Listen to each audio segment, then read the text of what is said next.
Hello YouTube, hello trans girls, hello femboys. Here's a video I am making today.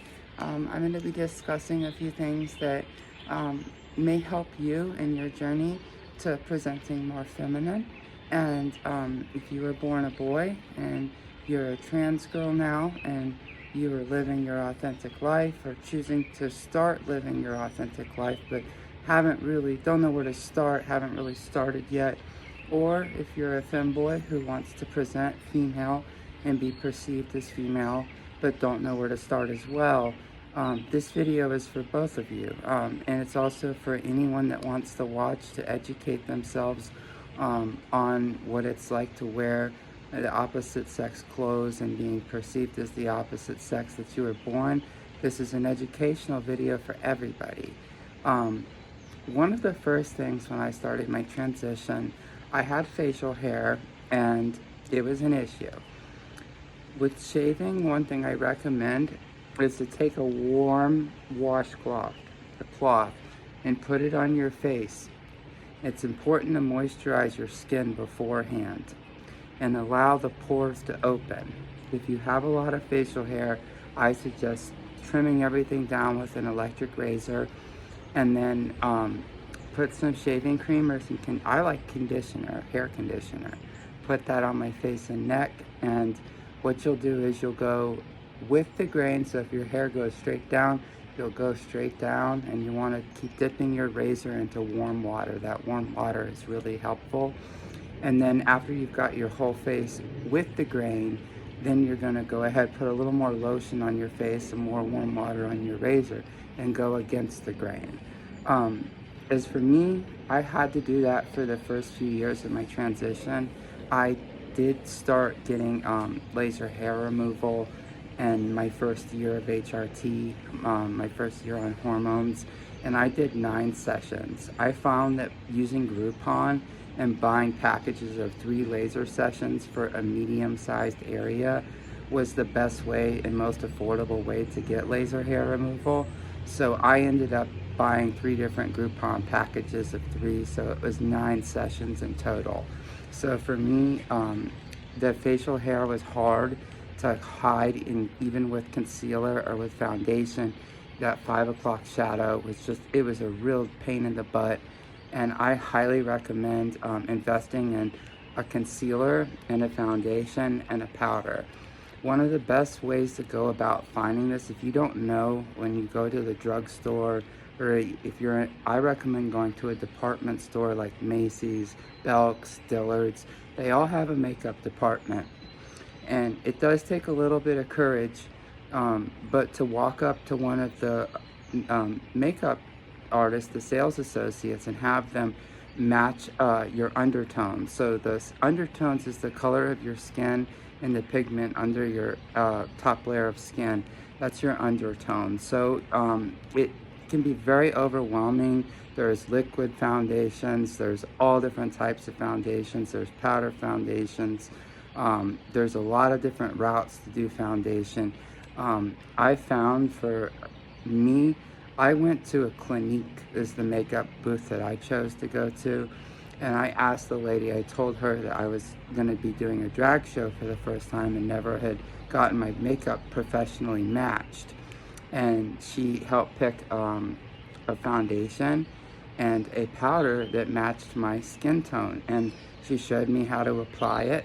And when I went home and followed her tutorial, she actually did my makeup in the mall and it looked the best I ever had seen it. So going to a department store and talking to a professional makeup artist, they'll be able to pick something for you so that you're not spending money on all these different foundations and they're just not matching. And one of the things, you cannot be shy about it. It's important to just be comfortable with yourself, whether you're still living as a guy or you're living as a trans woman, just to open up and be comfortable enough to walk in to the department store and ask for help.